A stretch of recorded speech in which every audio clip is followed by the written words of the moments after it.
The bridge community has grown massively over the last few years through a complex history of players uniting to gain new mastery of the game like never seen before, as well as those willing to destroy everything and everyone around them to stay afloat. However, today we will be discussing the underlying racism that has been spreading around the community due to a severe lack of accountability and prominent figures allowing it to spread like a wildfire as a result of directly perpetuating gross and racist behavior themselves. Before we delve deeper into this video, I want to add a quick disclaimer that this video will be discussing some very heavy topics, very unlike my normal content. I will also be providing screenshots in this video with aggressive and even racist behavior because I want to make sure to provide evidence directly. So if you proceed in watching this video, please proceed with caution. Racism has always been a problem in the main bridge community and duels community with randoms and toxic players, but what if I told you these players were the most influential people in the bridge community? The PremQ group began in 2020 as the best bridge players joining together to play competitive bridge. These players would start a new chapter in the bridge's history and today are the most prominent and respected within the community. Today we will be addressing the history behind the severe racism that has grown rampant in the bridge community, primarily in the PremQ group that stands as an elite of the bridge community in the game itself and the community as a whole. So where did this all begin in the PremQ group? Early in 2021, many of these notable players began using racial slurs and even directly harassing specific players through racial slurs against them. With all this snowballing into a larger issue, some of the members began to stand up against this. One of the first examples of this would be the racism tier list. In hopes of getting those members to see the issue in their behavior through the comedic means, a Nintendo fan, a PremQ member himself, called out the group for the racism that was occurring by posting a cancel-esque tier list ranking members in tiers on how racist their behavior was. The tier list directly resulted in some concerning responses, to say the least. The following conversation unfortunately turned into a catalyst for further racist behavior targeting a Nintendo fan among others. This included PremQ member Vital directly calling people the N-word or directly saying racist statements, as well as jurors instigating it and strongly supporting the racist behavior. After Vital is confronted for racism, he essentially accepts that he is being racist and says he won't stop and will continue to be racist. This screenshot also shows Blitz making a joke on Vital being racist in PremQ,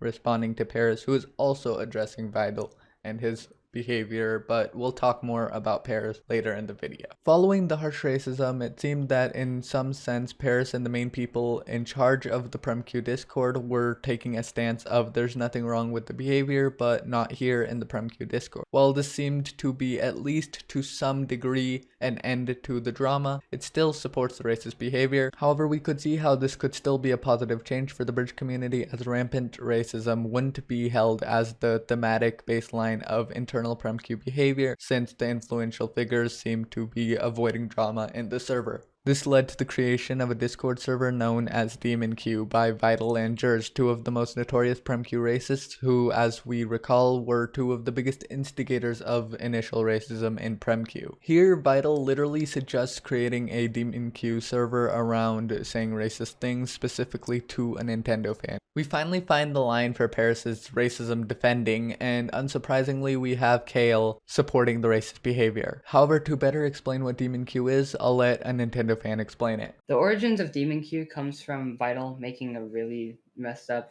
and racist statement saying that we need a new server PremQ and only Nintendo is in there. Then when someone goes on Demon Hours, they join that server and do a little bit of typing, implying that when someone gets really upset, they would go into a server and type out racial slurs directed at me.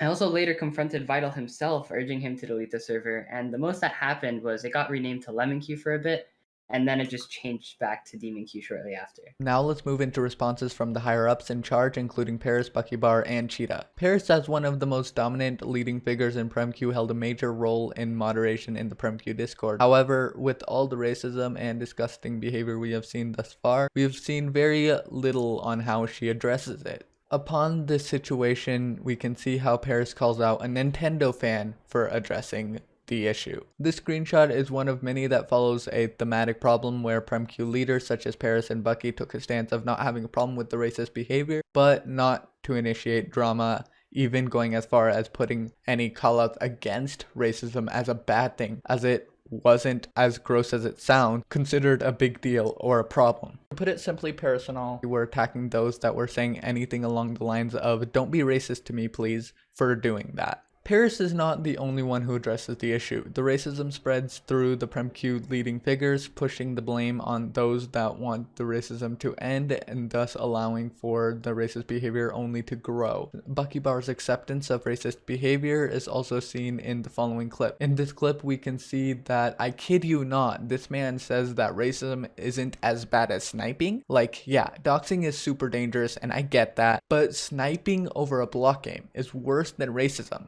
Thank you, Bucky Barr. Like, I've been sniped on a win streak, but it's Minecraft. People deal with the horrible implications of racism that can ruin lives entirely and just make the world a worse place. With this behavior growing, we can see how rampant racism became an accepted aspect of the mainstream bridge community. However, not every PremQ figurehead approached the issue this way. Remarkable strides in opposing racism can be seen here by none other than Cheetah, with many members of PremQ putting the blame on a Nintendo fan for standing up against the racist behavior, attacking him.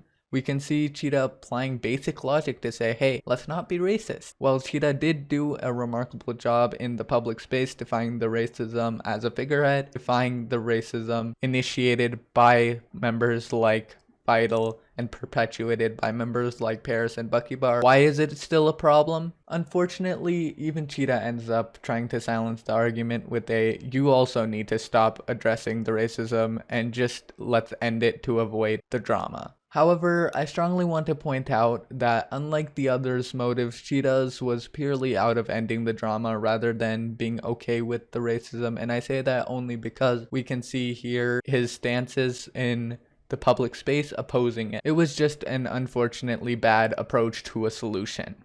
With these moderation stances and a severe desire to end the drama, Vital and Jers, as the biggest instigators of the initial problem, created a meme of sorts where they would end all their racist behavior on New Year's. However, to give better context for this, I'll let a Nintendo fan explain this one.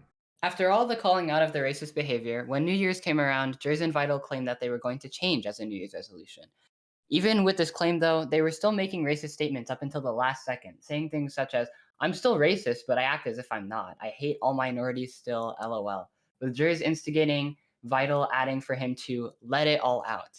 Shortly after the new year began, Vital pinged me saying he'd block me because I started beef with them, which is when I decided to call them out again on all of their very recent past behavior.